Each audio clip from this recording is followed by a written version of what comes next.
여기까지가 저희가 공용 부분이 됩니다. 공용. 여기는 국민주택은 아무 이야기가 없으면 1호 또는 1세대당의 면적이 얼마가 되면 여기는 저희가 세대수는 여기는 많이 지을 수가 없으면 여기는 제한을 해놨어요. 세대수가 그 시간을 마치도록 하겠습니다.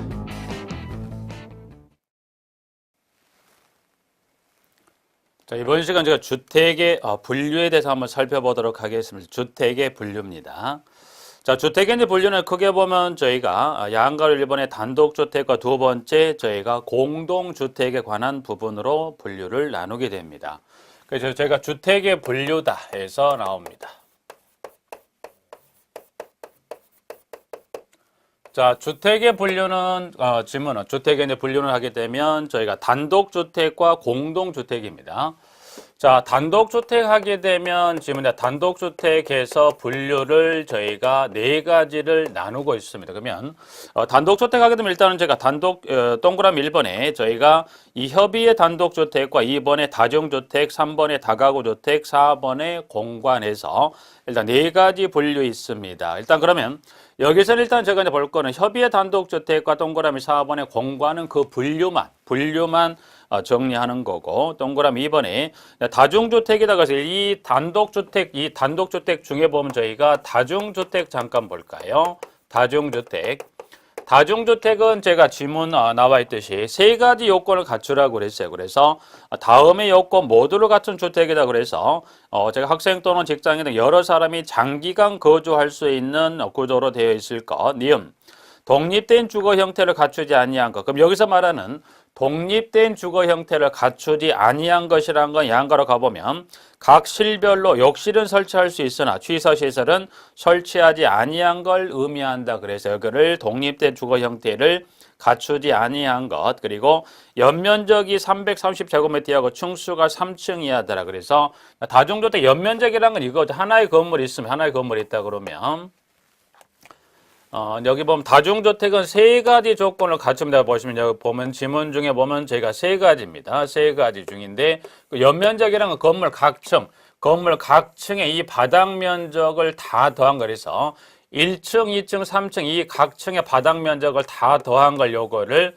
저희가 연면적이라 저희가 이렇게 표현을 합니다. 연면적. 그래서 다중주택은 일단은 보면 방금 봤던 세 가지 조건을 갖춘다. 그래서 그 중에 연면적이라면 건물 1층, 2층, 3층, 이 1층, 2층, 3층에 각층 바닥 면적 모두를 다 더한 걸 저희가 연면적이다. 그래서 연면적 330제곱미터 이하이고 층수가 3층 이하인 것. 그래서 기역, 니은, 디귿에 따른 세 가지 조건을 갖춥니다. 그래서 요거를 다중주택으로 분류한다. 그 다음에 3번에 저희가 다가구 주택입니다. 3번, 세 번째 저희가 그러면 다가구 주택은 해서 보니까 여기도 조건은 이와 같이 잠깐 보시면 되죠. 자, 그러면 제가 다가구 주택 하게 되면 다음의 요건 모두라고 했어요. 여기서 보니까 다음의 요건 모두란 건 세 개입니다. 세 가지 요건 모두를 갖추라고 했어요. 그래서 세 가지 요건 모두를 갖춘 주택으로서 공동택에 해당하지 아니한 것입니다. 그래서 기억. 주택으로서는 층수가 3계층 이하일 것. 그리고 일단 여기는 지문 거꾸로 한번 가보죠. 거꾸로 기역, 니은, 디귿이 디귿, 니은, 기역으로 올라가 보시죠. 자, 디귿은 이 다가구 주택은 세대수가 19세대 이하가 거주할 수 있을 거라서 다가구 주택은 이 하나의 주택입니다. 이 하나의 건물이 있을 때 이때 다가구 주택은 요게 세대수가 몇 세대? 저희가 이 하나의 주택이 저희가 19세대 이하가 돼야 됩니다. 19세대 이하. 그래서 여러 세대로 나눠져 있다 하더라도 세대는 몇 세대? 19세대 이하가 되고요. 니은.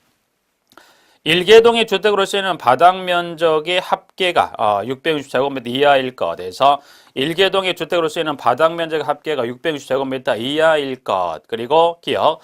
주택으로서는 층수가 3개층. 이 층수, 물리적인 층수를 말하는 여기서 3개층이라는 이 건물의 이 다가구 주택이 이 건물의 층수가 물리적인 층수를 말하는 게 아니라 이 층수 중에 주택으로서는 층수가 몇 개층? 3개층 이하란 겁니다. 3개층 이하일 것. 다만 1층 바닥 면적 2분의 1 이상을 필로티 구조의 주차장으로 사용하고 나머지 부분을 주택 외유 용도로 사용하는 경우는 해당 층을 주택의 층수에서 제외한다라고 되어 있습니다. 일단 여기는 그럼 이건 무슨 말이냐면 이 부분입니다. 니은번에 가보면 1층은 이 지면에 접하고 이 부분이 이 건물의 1층이죠. 그러면 1층입니다. 1층 바닥면 2분의 1. 그러니까 여기 1층 바닥 면적 전부가 1층 바닥 면적에 저희가 2분의 1입니다. 여기 1층 바닥 면적에 저희가 2분의 1을 해서 바닥면 2분의 1, 2분의 1 이상을 이 바닥면 2분의 1 이상을 이 바닥 면적의 2분의 1 이상을 이거를 저희가 필로티 구조로 전형한다. 여기서 말하는 필로티 구조로 전형한다는 건 무슨 말이냐면 이렇게 건물을 이와 같이 기둥만 세워져 있고 벽이 막아져 있지 않는 구조를 저희가 필로티 구조로 합니다. 그래서 필로티 구조로 하고 이 부분 필로티 구조로 여기를 용도는 주차장으로 쓴다고 그랬어요. 필로티 구조로 하고 이거를 저희가 주차장으로 씁니다. 그럼 이렇게 필로티 구조로 하고 이 부분을 이렇게 저희가 주차장으로 여기를 쓴다는 것, 주차장으로 쓴다는 거예요. 그러면 나머지 이 2분의 1 나머지 여기 이 부분을 무슨 용도로 씁니까? 그래서 여기를 주차장으로 쓰고 나머지를 여기는 주택이 아니라 주택 외입니다. 여기를 주택이 아니라 주택 외의 용도로 쓴다면 이 부분을 충수에서 포함하지 여기서 충수에 산입하지 않는다. 그러면 충수는 어디서부터 충수를 산정하겠다. 여기서부터 이제 건물의 충수를 산정할 때 여기가 건물의 충수 1층에서부터 이렇게 지문의 충수가 쭉 올라가겠다는 겁니다. 그래서 다가구 주택은 방금 봤던 기역과 니은 디귿의 세 가지 조건 모두를 충족하고서 뭐예요? 공동주택에 해당하냐. 그러면 여기는 세대 19세대가 이 건물에서 단독으로 생활을 가능할 수 있는 부분이란 겁니다. 그래서 그렇지만 이 디귿, 니은, 기역의 세 가지 조건 모두를 갖춘 대상으로서 뭐 하더라? 공동주택에 해당되지 않아야 된다 해서 세 가지 조건 모두를 갖추면 그렇습니다. 그래서 단독주택은 저희가 네 가지 이제 분류 중에 방금 봤던 대로 다중과 다가구만 해서 다중과 다가구를 좀 잠깐 정리해 두시면 되고, 자, 그 다음에 공동주택입니다. 자, 공동주택 하게 되면 분류를 여기도 마찬가지 네 가지를 저희가 분류합니다. 잠깐 볼까요? 네, 지금 일단 먼저 분류만 잠깐 보죠. 1번에 아파트, 2번에 연립주택, 3번에 다세대주택, 4번에 기숙사다. 그래서 아파트, 연립주택, 다세대주택, 기숙사다. 그래서 네 가지를 저희가 이 주택법령상 공동택의 분류로 나눕니다. 그래서 일단 첫 번째 여기 던져 보시면 네 번째 지문 4번부터 올라가 보시죠. 기숙사는 학교 또는 공장, 학생 또는 종업원 등을 위하여 쓰는 것으로서 공동 취사 등을 할 수 있는 구조를 갖추되 독립된 주거 형태를 갖추지 않은 거. 여기 이제 요 퍼센테이지만 여기 잠깐 보시면 되고, 그래서 여기는 로서 이제 보시면 50% 이상이다라는 수치가 나옵니다. 그래서 이제 기숙사는 50% 관련 지문만 좀 정리해 두시면 되겠고요. 자, 그다음에 일단은 여기서 이제 보실 건 기숙사는 간단하게만 체크 봐주시고 저희가 아파트와 연립 다세대주택이다. 그래서 여기는 공동택은 제가 세 가지 아파트, 연립, 다세대에서 기숙사는 딱 하나만 기억하시면 돼요. 여기서 보시면 여러분 기숙사 하게 되면 기숙사는 저희가 퍼센트 50% 관련 요 지문 하나를 주의하시고요. 그 다음에 제가 이 3번의 다세대와 2번의 연립입니다. 그래서 여기 이제 보시면 연립주택과 저희가 나와 있는 세 번째 2번, 3번에서 저희가 다세대 주택을 정리해 보시는데, 일단 이 지문상의 연립과 다세대 충수는 저희가 똑같습니다. 잠깐 볼까요? 그래서 일단은 먼저 한번 2번, 3번 보시고 가죠. 자, 먼저 3번. 다세대 주택은 주택으로 쓰는 1개동의 바닥면적 합계가 660제곱미터 이하이고 충수가 4계층 이하인 주택을, 그 다음에 2번에 연립주택 보죠. 주택으로서 1개동의 바닥면적 합계가 660제곱미터 초과하고 충수가 4계층 이하인 주택이다. 그래서 여기 연립과 다세대는 지금 보시면 여기 충수는 똑같습니다. 여기 충수는 저희가 4계층 이하고요. 다른 거는 이제 보시면 바닥 면적 관련 기준에서 연립주택은 660제곱미터를 저희가 초과한다는 지문하고요. 다세대는 이하란 지문에서 이렇게 하나만 잠깐 정리해서 일단은 여기 연립주택과 다세대는 충수와 면적 규정에서 충수는 제가 똑같죠. 방금 확인했듯이 충수는 똑같고요. 면적 기준만 초과 이하냐에 따라서 이렇게 저희가 지문을 나누어 정리할 수가 있습니다. 지문은. 그러니까 하나 정리하시면 되겠고요. 자, 그 다음에 일단은 2번 연립과 다세대 보면 각각 지문이 그 공통으로 들어가 있는 지문이 2개 이상의 동을 지하주차장으로 연결한 경우에는 각각의 동으로 본다. 그래서 동이 있다면 이 연립 다세대 방금 이 같은 지문이 똑같이 들어있죠. 개념은 이 개념입니다. 동, 2개 이상의 동이다. 그래서 이렇게 2개 이상의 동이 이렇게 밑으로 해서 이렇게 지하 주차장으로 연결이 되어 있습니다. 그러면 이게 지하 주차장 연결이 되어 있다고 그러면 이때는 2개 이상의 동이 지하 주차장 연결이 되어 있다고 하면 이때는 하나다 각각 이게 2개 이상의 동이 지하 주차장 연결이 되어 있다 하더라도 이거는 뭐요? 각각의 저희가 동으로 보겠다는 거예요. 이거는 각각의 동으로 보겠다는 겁니다. 그래서 여기 이 지문하면 여기 이 지문은 연립주택에도 다세대 모두 다 들어있기 때문에 한번 확인하시고 의미만 이해하시면 돼요. 그래서 동이 예를 들어 2개 동이 이상 있는데 뭐 2개든 그 이상이 2개든 3개든 몇 개 동인데 그 지하가 다 몰래 연결됐다. 이게 주차장으로 연결이 되어 있다 하더라도 그때는 이거는 하나가 아니라 각각의 동으로 본다는 지문의 내용은 연립과 다세대 모두 들어가 있기 때문에 그거 좀 주의 정리해 두시면 되겠네. 그거 좀 잠깐 봐두시고요. 부분들은. 자, 일단 그렇게 해서 이제 지문 하나를 정리해서 내용을 보도록 하시면 되겠고요. 자, 그 다음에 이제 보시면 아파트입니다. 아파트입니다. 아파트. 저희가 이제 보면 지금 연립과 다세대를 정리했을 때 이 충수 규정과 면적 규정이 있었는데요. 아파트는 충수 면적 규정에 여기는 보면 뭐만 여기 갖추면 되냐면 아파트는 저희가 아파트는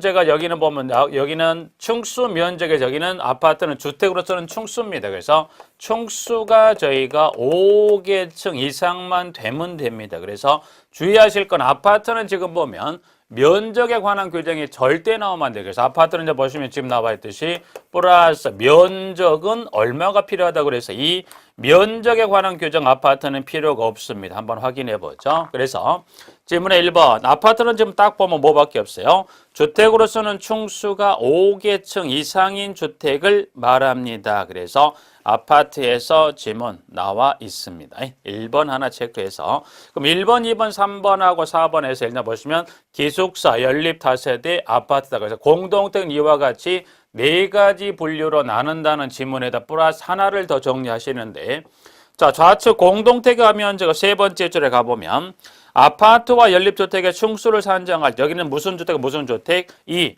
아파트와 연립주택의 주택에 쓰는 충수를 산정할 때 1층 전부를 필로티 구조로의 주차장으로 사용하고 나머지 부분을 사용하는 경우에는 여기는 나머지가 없죠. 1층에 전부를 써버렸기 때문에 나머지가 나오다 보니까 1층 전부를 필로티 구조로 주차장으로 사용하는 경우에는 필로티 부분을 충수에서 제외합니다라고 해서 여기 있는 아파트 연립은 이 개념입니다. 아파트 연립주택은 이렇게 해서 1층이 있으면 1층에 이 1층에 일부가 1층에 저희가 전부죠. 전부를 1층에 전부를 이르게 해서 전부를 이와 같이 필로티 구조로 저희가 전용해 버렸다는 거예요. 필로티 구조로. 그래서 1층에 전부를 이와 같이 여기를 필로티 구조로 전용하고 여기를 주차장으로 썼다는 겁니다. 주차장으로 사용했다면 이 부분을 주택으로 쓰는 충수로 여기 산정하는 게 아니라 물리적인 충수가 되는 여기가 건물의 몇 층 되는데 여기서부터 저희가 충수 산정해서 올라가겠다는 그 의미가 됩니다. 그래서 여기는 지금 보면 방금 봤지만 저희가 여기는 아파트와 플러스 연립주택의 경우는 충수 산정에 관한 규정이 여기는 똑같다는 겁니다. 그래서 아파트 연립은 저희가 똑같습니다. 부분들 이렇게 하나 정리 봐두시죠. 자, 그리고 뭐 이어지는 질문에 그런데 여기는 제외하고 다음에 가보면 다세대 주택의 충수를 산정할 1층 바닥면 2분의 1 이상을 필로티 구조로의 주차장으로 사용하고 나머지 부분을 주택 외의 용도로 쓰는 경우에는 해당 층을 주택의 충수에서 제외한다. 방금 봤던 다세대 주택의 충수 제외 규정은 방금 제가 봤던 여기 이 충수 제외관은 요 규정은 지금 방금 봤던 다가구 주택은 1층 바닥면 2분의 1을 필로티로 하고 주차장으로 썼다면 이 부분을 주택의 충수에 제외한다는 요 규정은 지금 다가구 주택도 해당이 저희가 됩니다. 여기는 저희가 다가구 주택도 해당이 되고 여기는 무슨 주택도 해당이 되고 여기는 저희가 다세대 주택입니다. 여기는 저희가 다세대 주택도 해당이 된다. 그래서 여기는 다세대 주택도 요 규정이 저희가 해당이 된다는 것에서 그러면 총수 제외에 관한 구조는 제가 묶어버릴 수 있어요. 저희가 다가구 주택과 다세대 주택을 묶어서 이와 같이 정리할 수도 있고 이와 같이 정리하고요. 그 다음에 방금 봤던 여기 아파트 연립을 묶어서 이와 같은 총수 제외 규정이 있다는 것 이렇게 하나 저희가 정리할 수 있습니다. 그래서 주택에 관한 분류해 보시면 1번의 단독주택과 공동택 한번 정리했고요. 밑에 나와 있는 저희가 도시형 생활주택에서 나옵니다. 저희가 도시형 생활주택은 좀 전에 용어 정의했을 때 한번 내용을 정리했었어요. 일단 그래서 도시형 생활주택은 제가 이제 보면 세대 수도 300세대 미만이고요. 이제 국민주택 규모로서 저희가 도시 지역에 건설하는 주택으로서 분류. 용어 정의 관련한 부분 제가 정리했기 때문에 여기서 보시면 분류만 잠깐 볼까요? 분류. 이제 뭐 용어도 나와 있습니다만 분류는 제가 좀 전에 단지형 다세대, 단지형 연립 그리고 원룸형 주택에 세 가지 분류 있다는 거 잠깐 확인만 했었거든요. 관련해서 크게 분류와 관련된 그리고 건축 제한과 관련된 규정에 저희가 두 가지만 정리하면 됩니다. 일단 그래서 한번 양가로 1번부터 한번 가보도록 할까요? 자, 일단 영어 정의 다시 한번 제가 확인해 보죠. 1번에 300세대 미만의 국민주택 규모에 해당하는 주택으로서 저희가 도시 지역에 건설하는 다음의 주택을 말합니다 해서 양가로 1번 나와 있습니다. 분류는 밑에 나와 있는 1번에 단지형 다세대 주택, 2번이 단지형 연립주택이다 해서 그리고 3번이 원룸형 주택의 세 가지 주택의 분류를 저희가 정리합니다. 그럼 일단은 분류는 세 가지입니다. 세 가지 되면 묶어버리면 이렇게 묶어볼 수 있어요. 저희가 단지형 다세대 주택과 2번에 단지형 연립입니다. 제가 보시면 단지형 다세대와 단지형 연립이다. 그래서 여기는 단지형 다세대와 단지형 연립주택이 요 두 개를 묶어버립니다. 그러면 단지형 다세대와 단지형 연립주택은 방금 봤던 세대 300 미만으로 이뤘던 1세대당이 국민주택 규모로서 해당되는 조건이고 플러스 주택으로서는 총수는 저희가 이 단지형 다세대나 단지형 연립도 주택으로서는 총수를 4계층 이하였죠. 그래서 보면 저희가 좀 전에 여기 연립주택과 다세대주택은 주택으로서는 총수를 몇 계층? 4계층 이하로 짓습니다. 그러나 이 분류상의 연립 다세대 분류는 여기는 주택으로서는 총수를 4계층 이하만 해당이 되는데 근데 여기 도시형 생활주택의 단지형 다세대 연립도 주택으로서는 총수를 4계층 이하로 지을 수 있어요. 그런데 도시형 생활주택의 단지형 다세대 연립이 4계층 이하의 규정이 있음에도 불구하고 단지형 다세대 연립주택이 주택으로서는 충수를 몇 층까지 지을 수 있냐면 저희가 5층까지 올릴 수 있다는 거예요. 그러면 이 단지형 다세대 연립이 4계층 이하의 규정이 있음에도 불구하고 주택으로서는 충수를 5계층까지 올리겠다는 것은 여기는 저희가 건축위원회입니다. 그래서 여기 건축위원회에서 저희가 심의를 해주면 이 부분은 4계층 이하가 아닌 5층까지 지을 수 있어요. 그 두 개 규정은 똑같습니다. 이렇게 보면 1번, 2번의 단지형 연립과 단지형 다세대는 충수 규정이 4계층 이하인데 주택으로서는 충수를 몇 층? 5층까지 저희가 지을 수 있다는 겁니다. 부분들은 이렇게 해서 한번 내용을 보시면 되겠고요. 그 다음에 분류는 세 가지이기 때문에 여기 두 가지는 요 두 가지 단지형 다세대 연립은 이 지문 외로는 따로 정리할 내용이 없습니다. 그 다음에 원룸형 주택입니다. 원룸형 주택.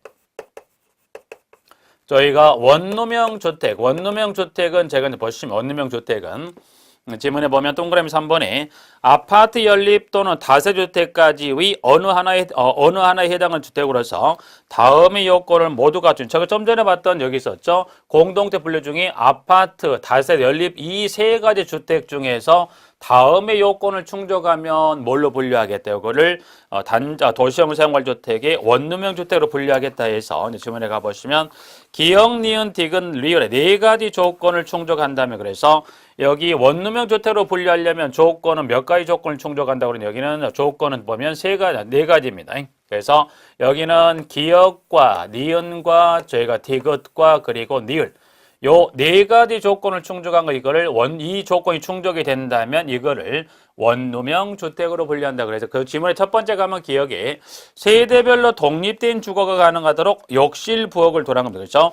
욕실하고 부엌이 있어야 세대별로 독립된 주거가 가능하겠죠. 그래서 1번 여기 기억번은 독립된 주거가 가능하도록 개소별로 뭐가 들어가야 돼요? 여기는 욕실하고 부엌이 들어갑니다. 그래서 기억번에 세대별로 독립된 주거가 가능하도록 욕실과 부엌을 집어넣습니다. 기억. 니은은 자, 니은번에 가면 욕실 및 보일러실을 제외한 부분 하나의 공간을 구성할게요. 여기 니은번은 욕실 및 보일러실을 제외한 부분을 하나의 공간으로 구성할 것. 다만 구성하는데요. 근데 그 주거 전용 면적이 30제곱미터 이상인 경우 두 개의 공간으로 구성할 수 있다 해서 니은번에서 니은은 여기 욕실 보일러실은 뭐 하나의 공간으로 구성할까? 다만 주거 전용 면적이 30 이상인 경우는 두 개의 공간으로 구성할 수 있을 거. 그리고 그 나눈 세대별 주거 전용 면적 디귿번은 얼마? 세대별 주거 전용 면적은 얼마입니까? 14제곱미터 이상 50제곱미터 이하가 될 거 돼서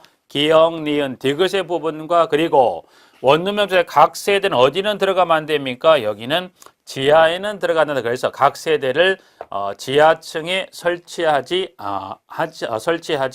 아니할 것에서 이제 기억과 니은과 디귿, 니을에 따른 네 가지 조건을 충족하면 이거를 도시형 생활주택에 저희가 원룸형 주택으로 저희가 분류하겠다라는 이야기가 됩니다. 그래서 기억, 니은, 디귿, 리을에 따른 지문에 네 가지 조건이 충족합니다 하고요.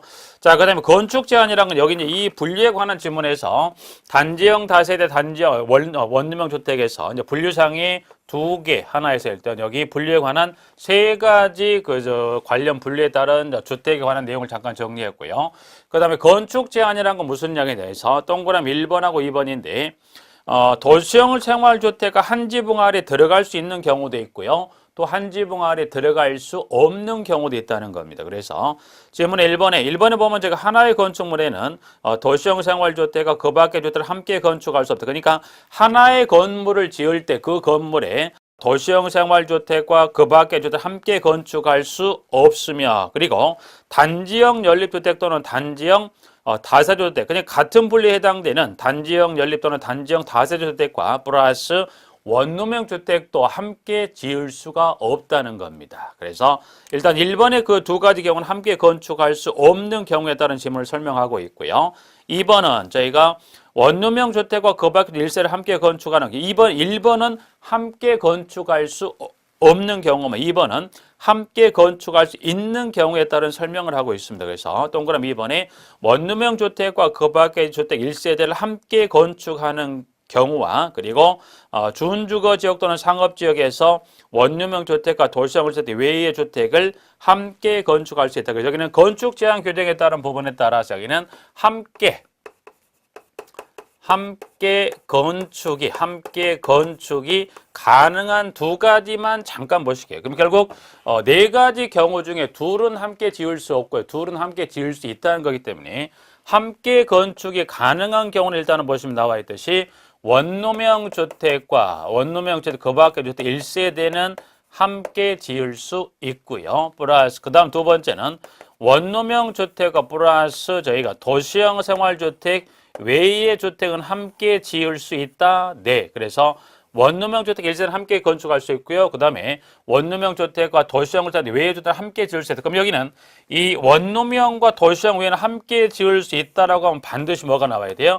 이 단서 규정이 나와 주어야만 가능합니다. 그러면 여기서 말하는 단서라는 건 뭘 말하냐면 여기는 둘 중에 하나입니다. 여기는 저희가 준주거지역이 여기는 준주거지역 또는 저희가 상업지역입니다. 준주거지역 또는 저희가 상업지역이라면요. 그래서 준주거지역 또는 상업지역이라면 해서 준주거지역 또는 상업지역이라면 해서 이 단서를 주어진 경우라면 이때는 원룸형과 도시형에서 외의 주택을 함께 지을 수 있나요? 네. 함께 지을 수 있다는 겁니다. 그래서 일단 도시형 생활주택을 이제 분류상에 관한 질문을 제가 정리하자면 이 분류하기 이전에 여러분이 꼭 이전에 이전 과정에 있었던 이 용어에 관한 정의 이것도 꼭 같이 정리하시죠. 정의는 제가 봤던데 세대수가 300세대 미만으로서 저희가 국민주택 규모로서 저희가 도시지역이죠.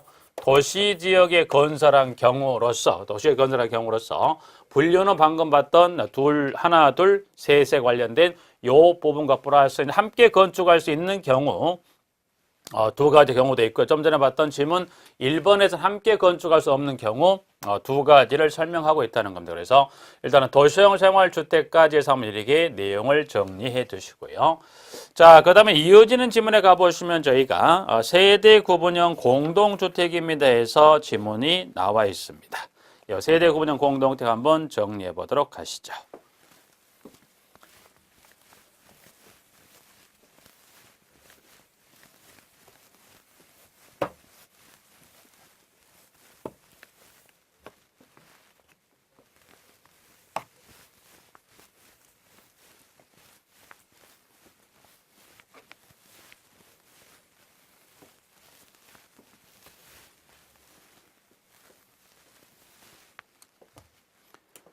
자, 4번에 이제 04번에 제가 세대 구분형 공동주택입니다. 그래서 이제 세대 구분형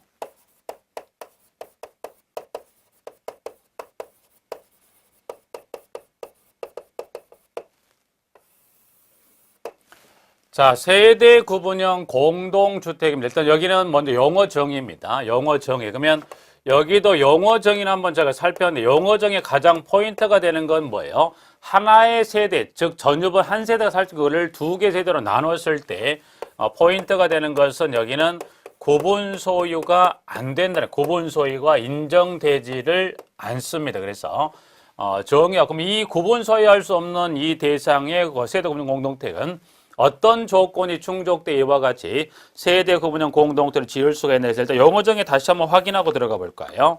자, 공동택의 주택 내부 공간 일부를 세대별로 구분하여 생활이 가능한 구조로 하되 그 구분된 공간 일부에 대하여 구분 소유를 할 수 없는 주택입니다. 그래서 구분 소유가 안 되는 주택으로서 관련 기준에 적합하게 건설된 그럼 여기서 말하는 관련 기준이라 하게 되면 두 번째 그러면 기준은 제가 보면 5가지 기준을 법령에서 제시해 주고 있어요. 그러면 요 5가지 기준은 저희가 무엇을 말하는지 해서 밑에 가면 동그라미 1, 2, 3, 4, 5번에 5가지 기준을 저희가 정리하고 있습니다. 그래서 1번에 세대 구분형 공동택의 세대별로 각각 구분된 공간마다 별도의 욕실, 부엌과 현관을 설치. 그럼 여기는 무슨 말이냐면 기존은 이겁니다.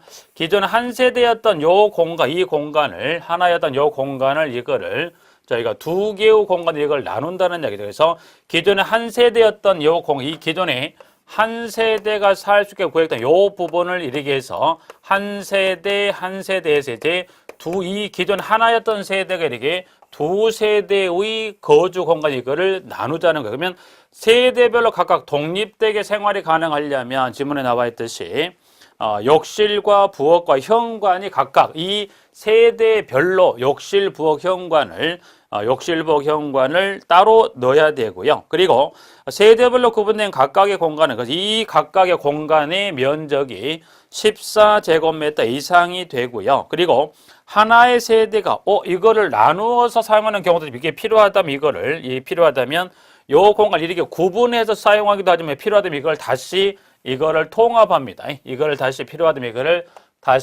통합해 쓸 수도 있다는 거예요. 그래서 경우에 따라 이걸 나눠 쓰기도 하지만 경우도 이걸 다시 두 세대가 아닌 한 세대가 살 수 이걸 통합해 쓸 수가 있어야 돼. 그러려면 이거를 통합해 쓰려고 하면 각 세대를 나눈 이 부분이 철근 콘크리트로 마감해 버리면 그거를 다시 합칠 수가 없어요. 그렇기 때문에 요 구분된 이 부분은 어떤 재료를 가지고 이걸 합니까? 그래서 보니까 하나의 세대가 통합하여 사용할 수 있도록 세대가 연결문 또는 경량구조 경계벽이다. 그래서 여기 부분을 연결문이죠. 연결문으로 해서 이거를 구분하거나 또는 저희가 경량구조입니다. 그래서 이거를 경량구조의 저희가 경계벽입니다. 그것을 경량구조의 경계벽입니다. 그래서 연결문 또는 이거를 경량구조의 경계벽에서 이거를 연결문 또는 경량구조의 경계벽으로 해서 필요하면 이걸 다시 그걸 나눠 쓸 수 있고 필요하다 이거를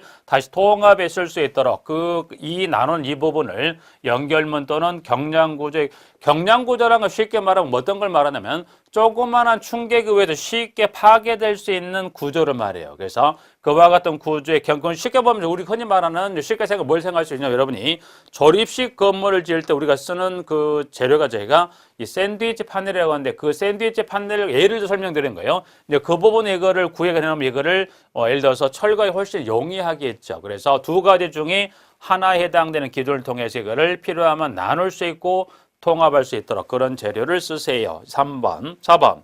세대 구분형 공동주택은 주택단지 공동대 전체 호수의 3분의 1을 전체 호수의 3분의 1을 넘지 아니할 것에 대해서 4번에 세대 구분형 이 공동주택 주택단지 전체 호수의 얼마? 전체 호수 얼마를 넘지 말았습니까? 저희가 3분의 1을 그래서 3분의 1로 간 수치는 제가 두 가지입니다. 전체 호수를 그래서 호수를 가지고 기준을 물어보던 해서 여기는 호수를 기준으로 물어봐도 전체 호수 얼마를 3분의 1을 넘어가면 안 된다고 그랬고요. 그 다음에 5번에 세대 구분형 공동 세대별로 구분된 각각의 공간의 주거 전용 면적의 합계가 주택단지 전체 주거 전용 면적의 3분의 1을 넘지 않은 그러니까 여기는 호수를 가지고 물어도 그렇습니다. 여기는 주거 전용 면적이죠. 그래서 호수를 물어도 그렇지만 저희가 주거 전용 면적을 가지고 물어도 얼마를 넘어가면 안 된다. 저희가 3분의 1을 넘어가면 안 됩니다 해서 우리가 호수에 관한 기준을 갖고 물어도 3분의 1을 넘어가면 안 되고요. 주거 전용 면적을 가지고 물어도 저희가 3분의 1을 넘어가면 안 됩니다. 그래서 호수 또는 주거 전용 면적을 갖고 물어도 얼마나 넘어가면 된다? 3분의 1을 넘어가면 안 됩니다 해서 지문을 정리. 이와 같은 이 구분형 공동대 5가지 조건 이 기준에 따라서 이 기준이 충족되면 내용을 정하고 있습니다. 그래서 구분하고요. 양가로서 한번 마지막 하나 정리해 볼까요? 세대 구분형 공동대 건설과 관련해서 주택 건설 기준을 정의하는 경우 세대 구분형 공동대 세대수는 구분된 공간의 세대에 관계없이 하나의 세대로 산정한 이건 무슨 말이냐면 이겁니다. 여기 이제 보시면 여기서는 지금 보면 주택 건설 기준 등을 적용할 경우가 있어요. 여기는 이 주택 건설 기준에 관한 규정을 적용해 이 규정을 저희가 적용할 겁니다. 적용했을 때 이때 이 세대가 한 세대가 이거를 두 세대로 되어 있다 하더라도 세대 수는 몇 세대를 적용한다. 이거는 하나의 세대로 적용한다. 이거 무슨 말이에요? 여기는 이렇게 생각하시면 됩니다. 예를 잠깐 보죠.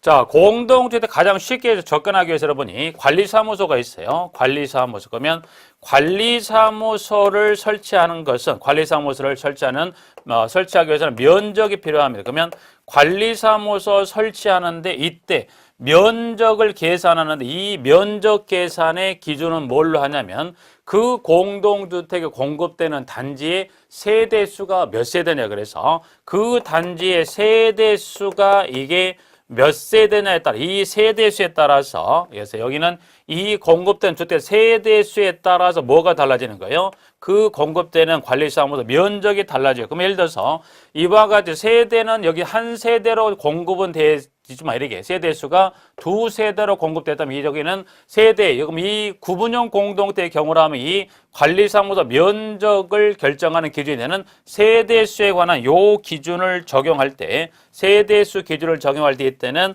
두 세대가 있다 한 세대 있다 그래서 이 세대수는 두 세대가 살 수 있게끔 따로 구획이 돼서 관련 기준을 충족을 했어도 세대수는 몇 세대로 여기는 하나의 세대수 즉 여기서 이 관리사무소 면적은 뭐 한다는 거예요? 두 세대가 내에서 이러한 조건이 충족이 돼서 두 세대가 거주할 수 있더라도 세대수는 이 관리사무소 면적을 적용할 때 이때는 두 세대가 하나의 전유 부분 내에 거주하더라도 세대수는 몇 세대? 하나의 세대수로 기준을 삼아서 관리사무소 면적을 계산하는 기준을 삼겠다는 거에서 하나의 세대수라는 거, 요 지문이라는 거 잠깐 정리해 두시면 되겠고요.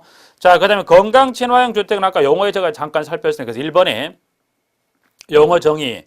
건강하고 쾌적한 실내 환경 조성을 위해서 실내 공기 오염물질 등을 최소화할 수 있도록 대통령령으로 정하는 기준에 따라 건설된 주택을 건강 친화형 주택이라고 설명을 드렸고요. 관련 밑에 가면 2번에 그러면 건강 친화형 주택으로 지으려면 세대수는 최소 몇 세대 이상이 되고 그 건강 친화형 주택을 지을 때 고려사항은 몇 가지인가 해서 양가로 2번이 그 이야기입니다. 그래서 세대수는 500세대 이상에서 500세대 이상의 공동들 건설한 경우에는 다음의 사항을 고려해서 세대 내의 실내 공기 오염물질 등을 최소화할 수 있는 건강 친화형 주택으로 건설한다. 그래서 세대수는 500세대 이상. 고려사항은 1번에 나와 있는 고려사항에 관련된 1번에 오염물질을 적게 방출하거나 오염물질의 발생을 억제 또는 저감시키는 건축자재 사용에 관한 사항. 2번 청정한 실내 공기 확보를 위한 마감 공사의 시공 관리에 관한 사항. 3번 실내 공기의 원활한 환기를 위한 환기 설비 설치 성능 검증 및 유지 관리에 관한 사항. 그 다음에 4번 그 환기 설비 등을 이용하여 신선한 바깥의 공기를 실내 공급하는 그 환기의 시행에 관한 사항에서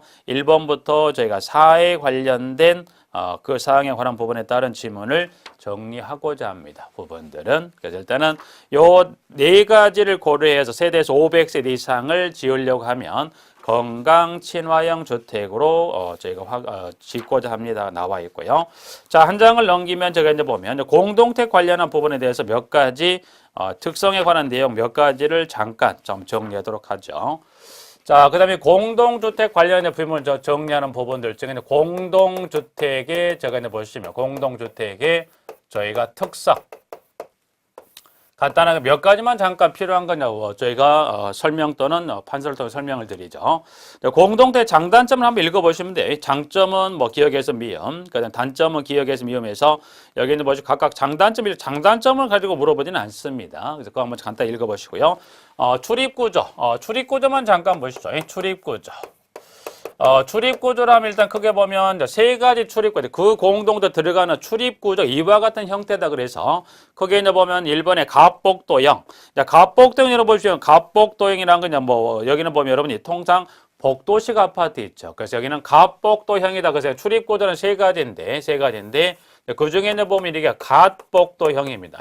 갑복도형이다. 그래서 이걸 우리가 통상적으로 부르는 가장 편하게 가장 보편적으로 부르는 지문이 이 갑복도형의 출입구조, 이거를 저희가 복도식 아파트라 부르죠. 그래서 어떤 형태냐 그래 봤더니 편복도를 통해 세대 출입하는 구조로서 복도에 면한 세대가 프라이버시나 소음 등에 노출되기 쉬운 어떤 단점은 가지고 있어요. 그 다음에 두 번째 중복도형.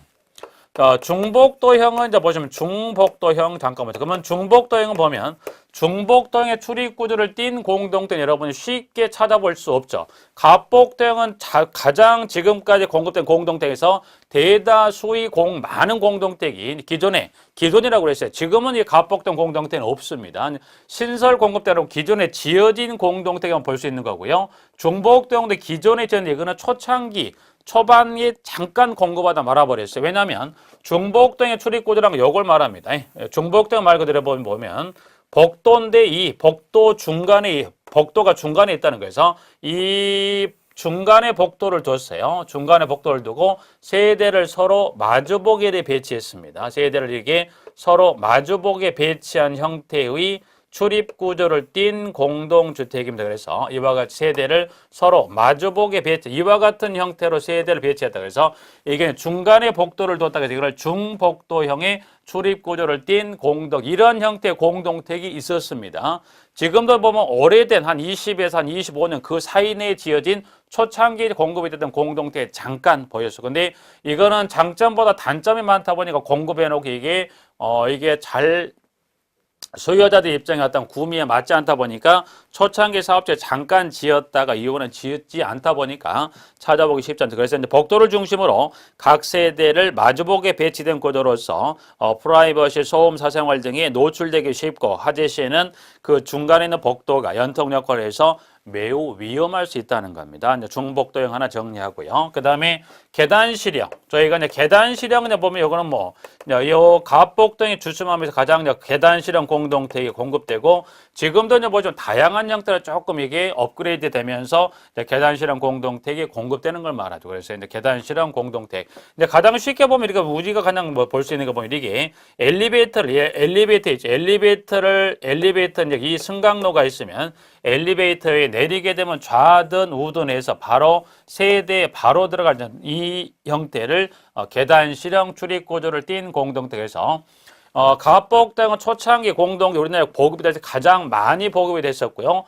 중복도형은 초창기 잠깐 반짝하다가 없어져 버리다 보니까 요거는 쉽게 보기 어렵습니다. 있고요. 그래서 여러분이 중복도형은 이거는 여러분이 보시면 이거를 좀 이해하시기 편하면 이거를 여러분이 오피스텔이 있죠. 오피스텔이. 이 오피스텔의 출입 구조로 지어진 형태 이거를 저희가 중복도형의 출입구죠. 그래서 여러분이 오피스텔 생각하시면 돼. 오피스텔 이런 형태 돼 있죠. 근데 오피스텔 아닌 공동택 이런 형태 보급이 됐었던 것도 초창기 있었다는 거 확인하고, 그 다음에 계단실은 가장 보편적으로 지금 이 갑복도형이 지어지지 않은 후부터는 계단실이고, 요거는 다양한 형태로 변형이 되면서 이게 이제 공급이 되고 있는 계단실형 공동택입니다. 그래서 출입구조는 하나, 둘, 세 가지 출입구조를 띈 게 있다고 보시고요.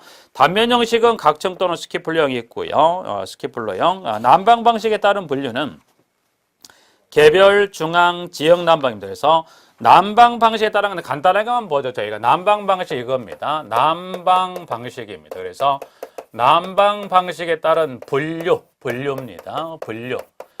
난방 방식에 따른 분류를 일단 보시면 개별 난방은 세대 내에다가 보일러를 설치하고 난방을 뭐 시간에 계절의 관계 제약 없이 난방하는 걸 개별 난방이라고 하고요. 그래서 난방을 이제 보시면 제가 앞으로도 보면 뭐 개별 난방이 있다는 걸 잠깐 보시고, 그다음에 중앙 난방은 여기 하나의 공동 주택 단지가 있다면 단지 지하에 큰 대형 보일러를 설치하고서 이게 여러 개 동이 있다면 이 단지 지하에 있는 대형 보일러를 설치해서 이 보일러에서 필요 동으로 이렇게 난방을 공급한 형태, 이거를 중앙 난방. 지역 난방은 이 단지 지하에 보일러가 없어요. 그래서 여기는 특정 주택단지, 즉 예를 들어서 A라는 주택단지, B라는, 그 다음에 C라는 해서 여러 개 주택단지가 있다면 이 여러 개 주택단지에 보시면 여러분이 지역난방공사에 있죠. 이 지역난방공사에서 여론을 만들어서 각 주택단지 별로 배관을 통해서 각 주택단지별로 이렇게 배관을 통해서 난방료를 공급한 이 형태가 저희가 지역난방이다. 아무래도 지역난방은 이 지역난방 공사로부터 출발했던 여기 각 세대까지 들어가는 요 배관의 길이가 길어질 수밖에 없죠. 왜냐하면 그 바로 근접해서 지을 수 없다 보니까 지역난방 공사에서 각 주택단지 별로 공급은 결국 배관을 통해 하다 보니까 배관을 통한 열 손실은 지역난방, 여기 배관의 길이는 여기가 가장 길고 그 다음이 여기 중앙난방, 그 다음에 가장 배관의 길이가 짧은 것은 개별 난방이겠죠. 의미만 이해하시면 돼요. 그 배관의 길이별의 어떤 그런 거 나오는 게 아니기 때문에 세대 개별로 보일러 설치했다, 개별. 단지 지하에 대형 보일러 설치했다, 중앙난방. 단지 지하에 보일러 설치한 게 아니라 지역난방 공사로부터 여론을 공급받아서 주택단지 내에 오게 되면 그를 열 교환기를 갖춰서 온도를 낮춰서 저희가 난방한 형태를 지역난방이다. 그래서 난방은 개별, 중앙, 지역 난방에 세 가지 난방이 있다는 것까지 제가 정리를 한번 가볍게 읽어보시면 됩니다. 내용은 뭐 깊이 들어갈 거 없습니다. 그래서 난방은 그와 같은 세 가지 난방 방식 있네요라고 해서 그 난방 방식에 따른 개별, 중앙, 지역 난방 잠깐 읽어보시면 됩니다. 그래서 이번 시간 3절에 나와 있는 공동주택의 특성에 관한 부분까지 정리를 하고 마치도록 하겠습니다.